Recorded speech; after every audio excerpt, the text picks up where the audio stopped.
আজকে ত্রিকোণমিতির অসাধারণ একটা ট্রিক্স নিয়ে কথা বলবো। এখানে কি বলছে দেখো, তোমাকে বলছে এবিসি একটি সমকোণী ত্রিভুজ যদি হয়, তাহলে cos square A plus cos square B plus cos square C এই ভ্যালুটা কত বের করতে বলছে। এখানে কি ভাই আমাকে এ বি সি সম্পর্কে কিছু বলছে? কিছু কিন্তু বলে দেওয়া নাই, জাস্ট বলছে কি এবিসি একটা সমকোণী ত্রিভুজ। এই ধরনের প্রবলেম গুলাতে আমরা এবিসি আমাদের ইচ্ছে মতো ধরে নিতে পারবো। যেহেতু সমকোণী ত্রিভুজ বলছে, ত্রিভুজের তিন কোণের সমষ্টি 90 ডিগ্রি, সরি 180 ডিগ্রি, তাহলে ধরলাম আমরা এ ধরলাম হচ্ছে 30, এ কে ধরলাম 30, বি কে ধরলাম 60, তাহলে সি কোণটা হচ্ছে 90। একটা সমকোণী ত্রিভুজ হয়েছে না ভাইয়া? জাস্ট আমি মানগুলো বসাই দেখবো। এখন cos স্কয়ার এ আছে, cos 30 এর ভ্যালু কত ভাইয়া?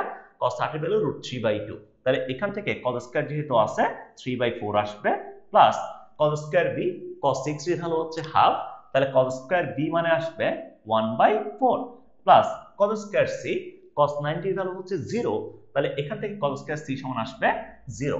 এখন তুমি দেখো 4 কে লসাগু দাও, তাহলে 3 + 1 = 4/4 = 1। দ্যাটস ইট, এটা আমাদের অ্যান্সার।